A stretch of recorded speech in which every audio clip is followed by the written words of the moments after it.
Good evening. Well, I'm 0 for 2 on a couple of major missions today, so gonna be all right over there. um, I went to make some gummies, and that failed miserably. I don't know what the hell went wrong, to be honest. So that and I know first world problems. Oh, this is even more of a first world problem. There was a release today for Flight Simulator. It was the Top Gun. I guess the movie comes out Friday, and so there's a downloadable update on the simulator. Anyway, they included a some type of experimental Dark Star plane that do Mach 10, but you have to follow a precise technique to get it to work. And I failed miserably, and I didn't even turn on the fuel cells. Hell, I didn't know. I just got in it. But anyway, so I didn't get a chance to do that, even though I spent probably about an hour and a half wasting trying to do that. Oh well, it is what it is. But I'm the kind of person that will eat at me. So immediately after the show, I am going to achieve both missions, and I'm not going to give up until I do. Anyway, news. Man, I'm telling you, there was a lot of craziness today. I'm still confused on the shooting in Texas, and this is why. There has been two different stories, it would seem, up to this point. One of them would be that a tactical team rushed the room that he was in and neutralized him. And the other is that the original stories, as far as I know, is there was a Border Patrol agent nearby and just ran into the school and dealt with it. So which story is true, I don't know. The other stories are that I assume he shot his grandmother and then got in the truck and drove it to the school. However, as I talked about yesterday, that truck was crashed off into, I'm calling it a ravine. I don't know what you would actually call it. And, I mean, crashed. I saw the driver's side front wheel folded up underneath of the truck. And, there is another story surfacing saying that the police were involved in a chase with this vehicle. So, I'm completely lost as to what's going on with that.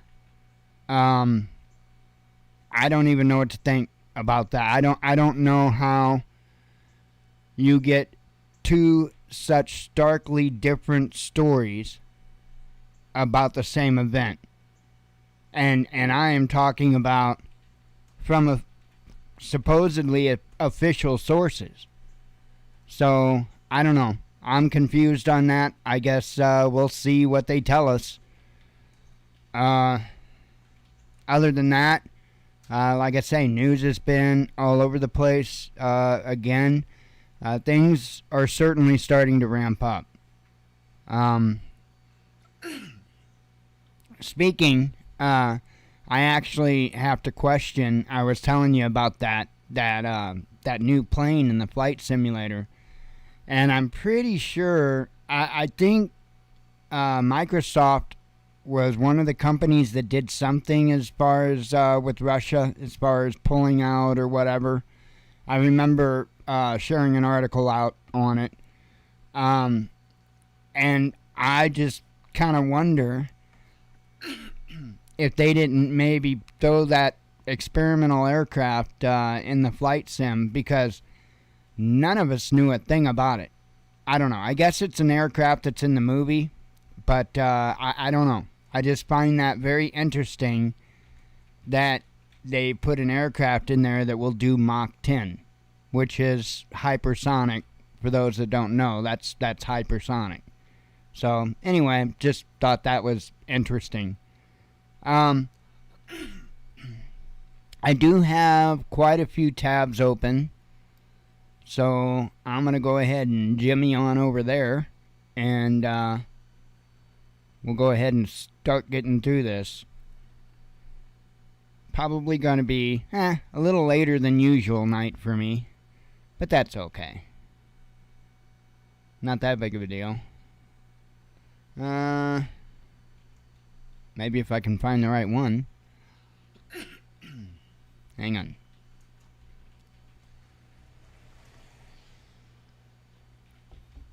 on. Fun times. So, earlier, I went digging on this story, and man, it bounces you around all over the place. But, wow, this is insane. The claim is world only has 10 weeks of wheat supply left. This is what an expert says.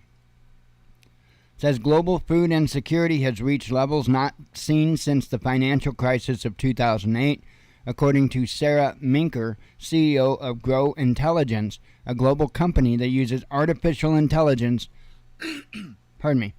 and public and private data to predict food supply trends. She told the UN that the world has about 10 weeks worth of wheat on hand. 10 weeks.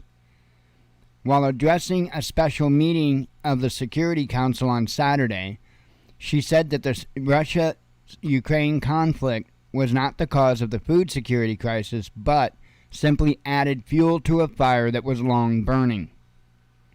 The expert pointed to widespread fertilizer shortages, supply chain issues, and record droughts as the major reasons behind the crisis.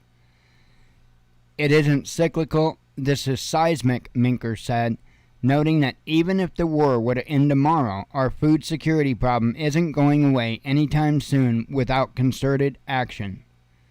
She stressed that without aggressive global actions, we stand the risk of extraordinary amount of human suffering and economic damage. The grain crisis is being felt across the globe as wheat prices have surged to record highs over the past 2 months. Major producers such as Russia, Kazakhstan, and India have scrapped exports to protect their domestic markets, while Ukraine's supplies are in danger due to the ongoing conflict. This has sparked fears of food insecurity and hunger around the world. The executive director for the UN's World Food Program, David Beasley, had earlier said that 49 million people in 43 countries are already knocking on famine's door. So, something to pay attention to. And I don't have a choice but to think about the good book and that loaf of bread costing a day's wages. So, we'll see. I'm telling you, I've been astonished with the accuracy. Astonished. Let's see. Another sip of coffee.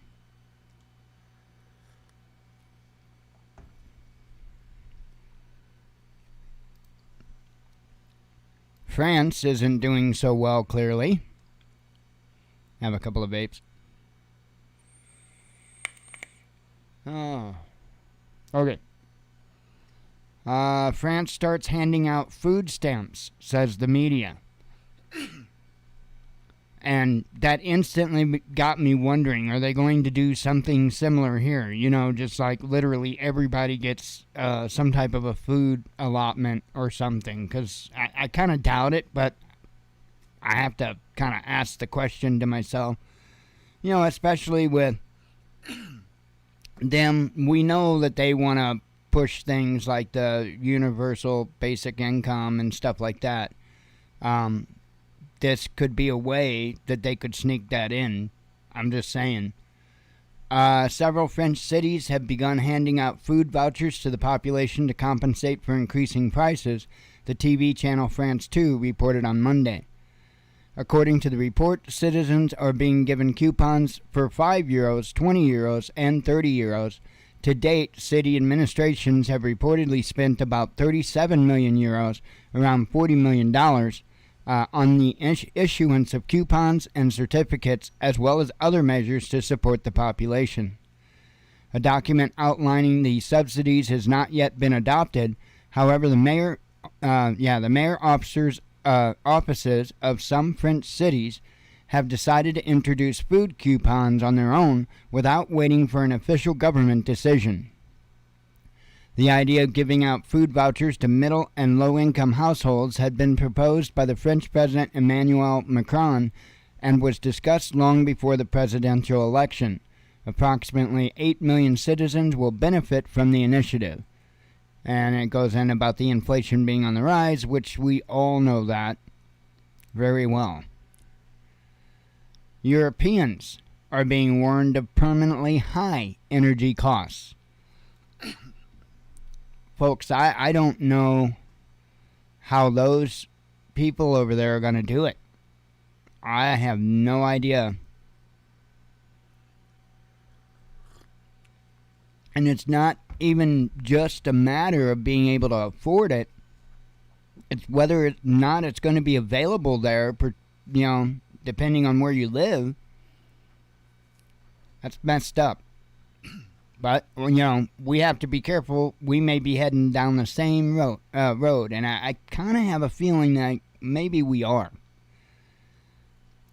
We spent the last 2+ years watching governments around the globe enacting things lockstep with one another. How do we know that is not just going to continue? We don't. This here says an EU commissioner, Margaret Vestager, I'm probably sure I said that wrong, told Germany's Handelsblatt newspaper Wednesday that European consumers will have to put up with permanent price increases for energy as the continent wants to become independent from Russian imports.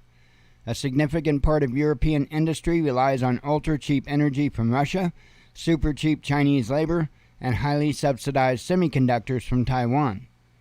Europe knew about these risks, but showed greed, Vestager said. I would agree. United States did the same thing. Exact same thing. According to the commissioner, European states cannot simply accept such dependencies as part of the deal. Europe must diversify its trade and accept higher prices. Consumers would ultimately have to pay the price for these changes, she said. At the same time, Vestager expressed hope that the purchase of liquefied natural gas by the EU could help partially curb the rise in prices. The European Union says it wants to reduce its reliance on Russian fossil fuels as quickly as possible. However, many EU countries are heavily dependent on Russian energy supplies, and some have refused to agree to an oil ban. Moscow delivers around 40% of all the natural gas used by EU nations and provides around a third of their oil needs. So again, that's going to hit hard. Britain's facing record prices at the pump. Average price of petrol in the UK has gone above $1.70. Or how in the hell do you say that? Anyway, liter for the first time, according to the latest data revealed by the motoring organization RAC. The cost of the unleaded petrol, the British term for gasoline, was reported to have reached $1. It's not $1. It's a euro 60. Would you say a euro 69? I guess. Well, hell, they got the U.S. price, $2.12 per liter on Monday, up from not $1, £1.68. Is that how you would say that? I have no idea. Recording on Thursday last week. Meanwhile, the average diesel. Do you know? Let's see. Huh? Well, no, I'm just saying, the pound sign and then $1.69. Well, we would say $1.69. I don't know if they would say £1.69. What a hell of a debate, right? I'm showing my my knowledge of the world. Meanwhile, the average diesel price edged lower on Monday to whatever the hell you would say that per liter, down from that the day before. Sorry.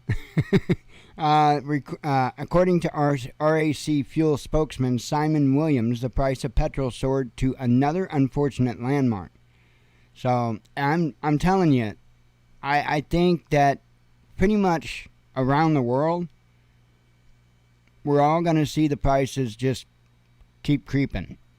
So it's just the way everything's going. I don't see the situation getting any better with Ukraine and that. And so I don't think we're going to see a return to business as usual. And I have a good feeling that we're not going to see a return to business as usual with China. Somebody posed the question, are they using this COVID thing as an excuse, more or less, to shut down their ports, their exports to us? It's a fair question, It's definitely hurting us. And if it continues, if they don't start shipping stuff to us, it's really going to hurt us. So I really hope, I don't know the ins and outs of what all they've been doing, but I really hope that they've been doing something to secure some of these medications and stuff like that. Because if they haven't by now, over the past, like I say, 2+ years, but don't hold your breath.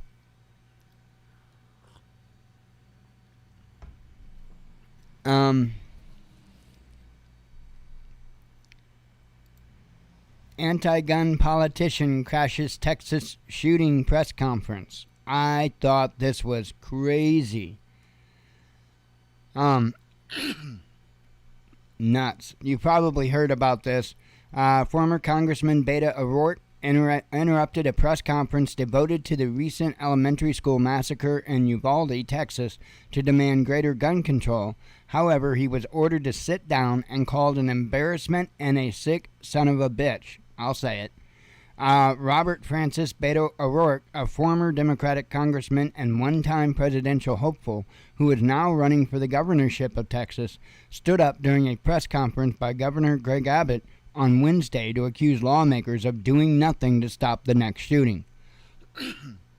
"You're out of line and an embarrassment," Lieutenant Governor Dan Patrick told O'Rourke, while Senator Ted Cruz ordered O'Rourke to cease his stunt and sit down. "I can't believe you're a sick son of a bitch who would come to a deal like this and make a political issue," Don McLaughlin, the mayor of Uvalde, Texas, said as O'Rourke was led away by security. I mean, it was an absolutely disgusting display. Absolutely disgusting display. Insane. Hang on, I got a headline. That was kind of a noisy car. Hang on. Putting the headline up. Okay. Let me move on. I thought this was insane. New York to hand out robot companions to the elderly. Yeah. New York State is distributing robot caretakers to some 800 elderly adults in an effort to combat a burgeoning epidemic of loneliness, the New York State Office for the Aging announced in a press release on Wednesday.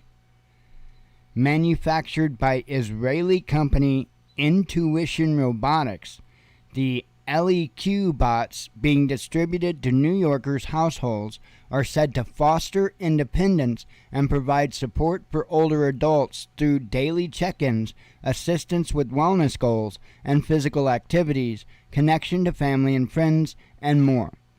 The program is supposedly aimed at combating loneliness, which is a growing body of scientific studies has shown to the detrimental health effects as bad or worse than smoking and obesity. Noting the loneliness epidemic has only gotten worse with social distancing and other devastating government responses to COVID-19, The press release hails LEQ as more human-like than other smart technologies, describing how the robot proactively suggests activities and initiates conversations, rather than simply responding to commands. The device uses AI to synthesize conversational prompts from facts gleaned from user input. About the size of a table lamp, with a tablet screen for displaying text and a round white moving head featuring a glowing circle that oscillates while speaking. Do you feel any better yet? The LEQ tracks basic health metrics like pulse and blood pressure, offers text, calling, and email functions, and tells what might pass for jokes in a human contact-starved mind. What's orange and sounds like a parrot? A carrot. In addition to remembering basic facts, it later uses to initiate conversations with the user. During beta testing, the robot initiated 60% of interactions. Come on, you gotta be feeling better by now about this. I'm gonna go on because this is messed up. Intuition Robotics CEO Dor Schooler has big plans for LEQ. I'm sure you do, Mr. Skynet, which he appears to see as a valid replacement for human companionship among the elderly, offering the elusive element of empathy missing from Alexa, Siri, and other digital invasions of your privacy. This is a character-based person with entity that lives with you, he told the Washington Post. When the robot was commercially released in March, people who use LEQ expect her to remember conversations. They expect her to hold context, to deal with the hard times, and celebrate the great times. These are the things I think we're on the frontier of. The 33 patents the 33 patents the company has developed, as well as the screenwriters, I'm telling you, who reportedly devised the LEQ's character, have apparently paid off.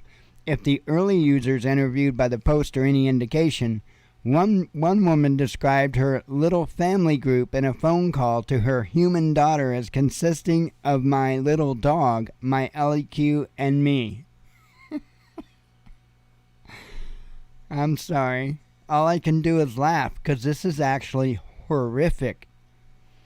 Except this little family group also suggests products and services with which Intuition Robotics has paid partnerships. That was a nice little addition. While LEQ supposedly does not sell users' data to third parties, wink, wink, it's not clear to what extent the company's partners receive information from the device referring to the user to their services.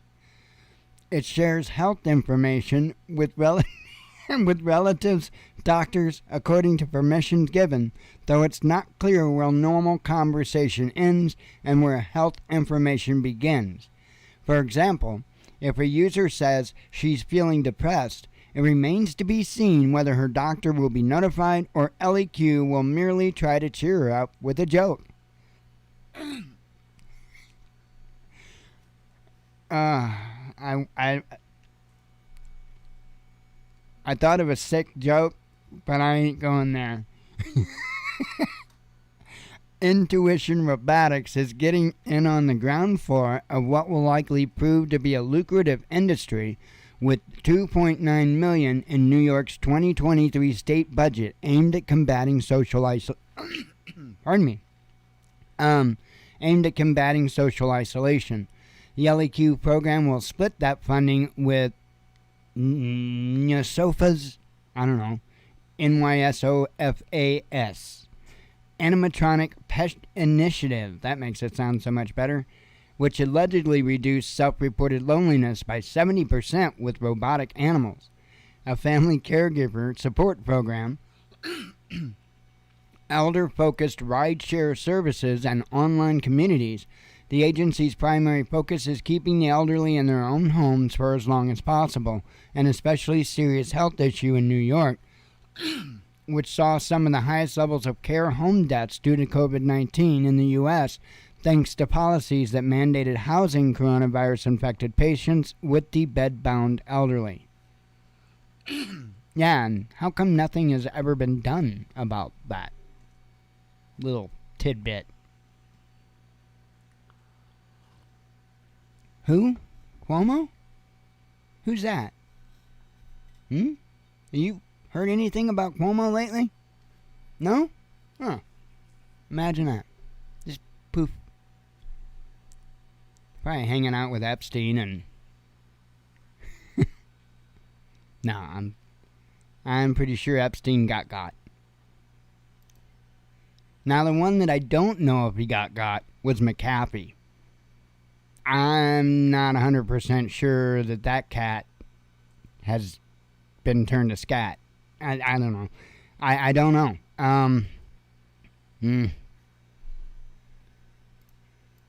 I don't think so. I think somebody had a nice payday. Emergency orders targets extra profits of big firms. This, I thought, was mind-blowing. Check out what they're going to do. Hungary intends to fund its military and social safety programs by taxing banks, insurance companies, airlines, energy and telecom utilities, and others, Prime Minister Viktor Orban announced on Wednesday. It's Orban's first action under a state emergency that Budapest has just enacted, citing the conflict in neighboring Ukraine. The Robin Hood-style measure may also be perceived as upping the ante in a battle with the EU over frozen funding. We ask and we expect that those who made extra profit in this time of war help the people and contribute to the national defense budget, Orban said in a video posted on Facebook. In a follow-up post, Orban said that a drastic increase in prices was due to the ongoing conflict and the sanctions policy in Brussels, while banks and large multinational companies are reaping extra profits thanks to rising interest rates. The Hungarian government will require banks, insurers, major trade chains, energy and retail companies, telecommunications companies, and airlines to deposit a large portion of their extra profits into two funds it has established. This regime will be in effect for the rest of 2022 and 2023, Orban added. Budapest announced a state of emergency on Tuesday, just hours after Orban's new cabinet was sworn in. Like how that happens, huh? The Hungarian parliament quickly approved a constitutional amendment allowing emergencies to be declared in case of war in a neighboring country, in this case, Ukraine. So I just want you to think about how that is going to impact the people. Wow. That is insane. That is insane. More coffee.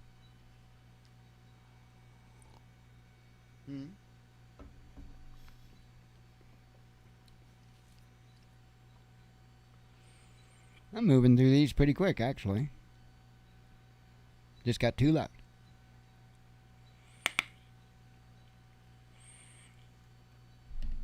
Alrighty.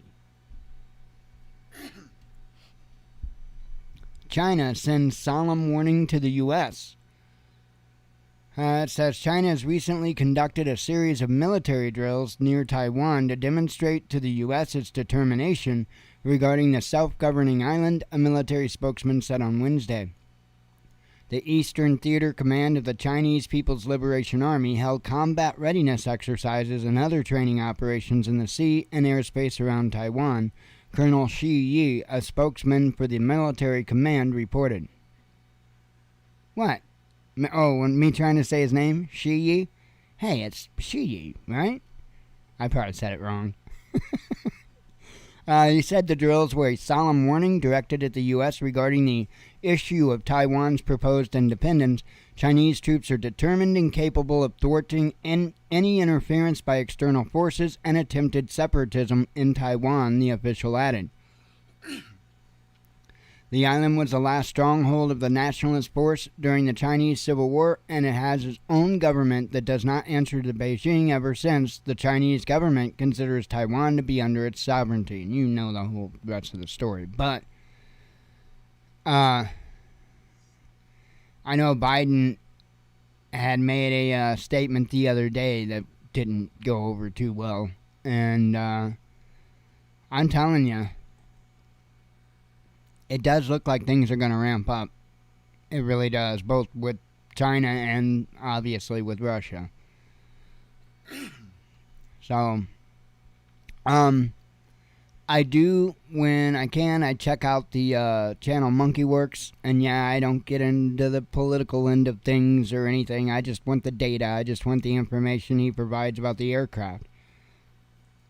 And I think he was saying last night there was some activity off the East Coast. I think down by Florida somewhere. And he said quite a bit of activity. So, I don't know.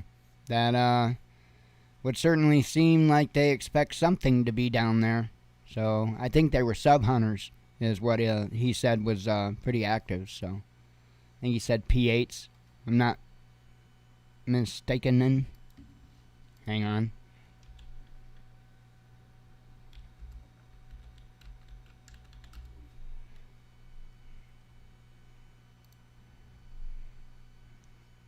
There you go. I was trying to bring just the picture up. Yep.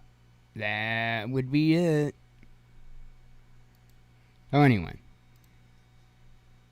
Oops. Dang it. Let me guess. That bites. Hang on. Let me get scrolled. Won't take me long. Okay. So anyway, like I said, I think things are going to ramp up. I think things are going to also ramp up with Russia and Ukraine. Now they're worried about, as you see, Ukrainian weapons-grade nuclear materials.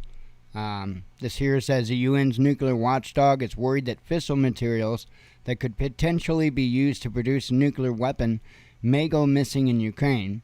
The nightmare scenario was shared on Wednesday by Rafael Grossi, the Director General of the International Atomic Energy Agency, at a panel at the World Economic Forum in Davos. Why did he make that announcement there and not somewhere else like before now?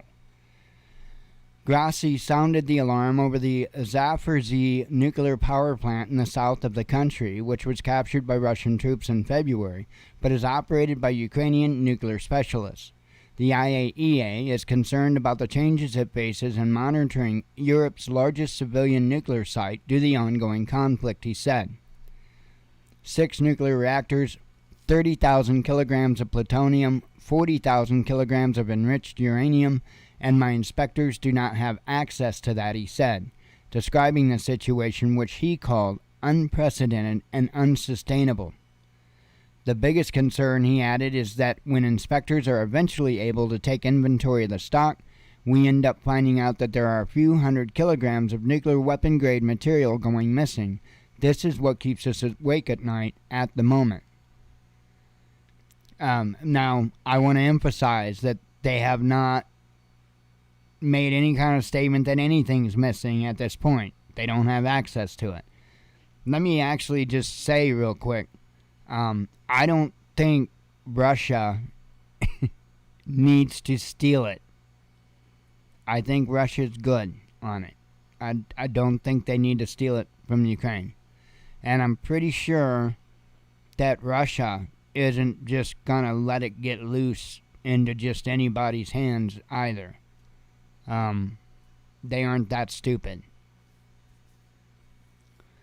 Commercial nuclear power plants generate plutonium from uranium isotopes as part of the normal operation. Both fuel rods in the reactor core and spent fuel rods contain some of the fissile material. According to various estimates, a ton of spent fuel may contain up to 10 kilograms of plutonium. Theoretically, it can be extracted at a reprocessing plant and used in a nuclear device by a party possessing the necessary technology. Responding to media coverage of Grossi's words, Ukraine's nuclear energy operator rushed to explain that the IAEA chief did not reveal some previously undeclared stockpile of ready-to-be weaponized materials in Kiev's possession. Energoatom accused Wall Street Journal correspondent Lawrence Norman of making false statements about the issue without clarifying which. The journalist tweeted that the amount of nuclear fuel disclosed by Grossi was striking and reported that the agency warned to be sure no stocks had gone missing. So, anyway, again, nothing at this point is confirmed missing or anything like that. I'm not, it doesn't freak me out too much. I'm pretty sure Russia knows how to handle nuclear material and nuclear power plants and stuff like that. I mean, I get Chernobyl and all, but we've had our deals too, so just not that bad.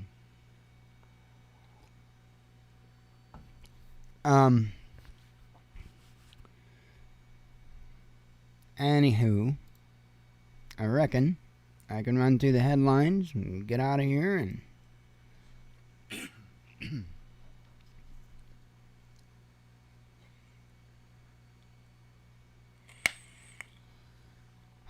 fun times. Americans and South Koreans retaliate against North.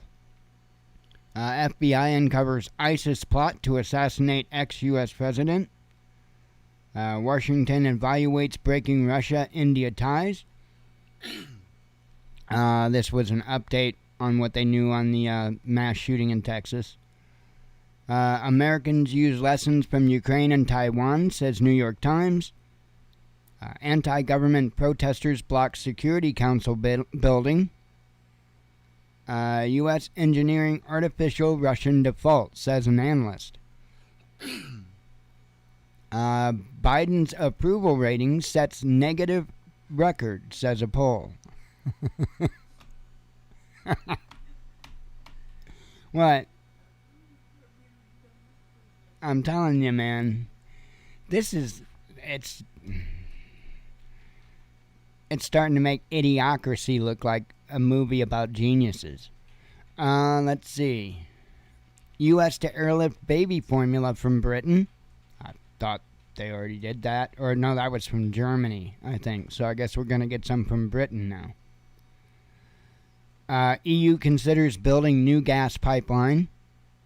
Kremlin comments on reported peace plan for Ukraine. Naval coalition to escort Ukrainian grain dubbed at risk. And I saw that headline. It kind of makes me wonder if that's a false flag coming. I mean, think about that. Think about if a Ukrainian ship full of grain got hit. Russia to pay foreign debt in rubles. Ruble on a tear against dollar and euro. Let's see. Russia eases path to citizenship for Ukrainians. Situation in Donbass is extremely bad, says Ukraine. UK envoy summoned over LGBTQ flag. UK PM responds to calls to step down. Russia makes move on foreign firms leaving the country. Told you there was quite a bit of news today, and I had quite a few tabs open. I try not to include them when I go through the list here. I did get that one and that one.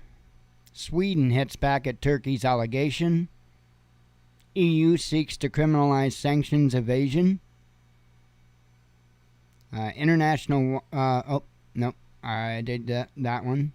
Germany perplexed by Poland's accusations. Russia won't just grab any proposal on Ukraine. France starts handing out... Oh, I covered that one, sorry. Putin visits wounded troops. Ex-president charged with treason. No, not Trump. That's probably, sometime over the next 2 years, though. He'll probably be, I don't know if charged, but, they'll try to get him in trouble for something. U.S. concerned about radicals traveling to Ukraine, says Politico. I mean, that's if he runs. I'm just going to assume that he's going to run. I honestly think it would be stupid if he didn't. Anti-gun policy. Oh, covered that. Bill Gates paid millions to derail Elon Musk's plans, says media. Finland and Sweden can't join NATO until Turkey's concerns are met, says Ankara. Let's see. Covered those. Go F yourselves, Zelensky office tells Western officials. Yeah, and you know what? That's what I'm talking about. The dude's like bipolar. Because he'll say this today, and then tomorrow he's crying, wanting everybody to start sending him weapons and money. And it's like, wait a minute, you know? We need to tell this dude to go F himself. iPhone 14 release schedule at risk due to supply chain disruptions. Serbia weighs possibility of Russia sanctions. Pakistan deploys army against XPM. And Israel blocks Ukraine missile deal, says media. So, that is what I got for you. Fun times, I'm telling you. Absolutely insane. It is nuts. Anyway, I am going to go ahead and get out of here and get busy. And I shall talk to you all tomorrow, God willing. Anyway, I appreciate you coming. Hope to see you tomorrow. As always, God bless you. We love you. Be one with your spirit. And shalom.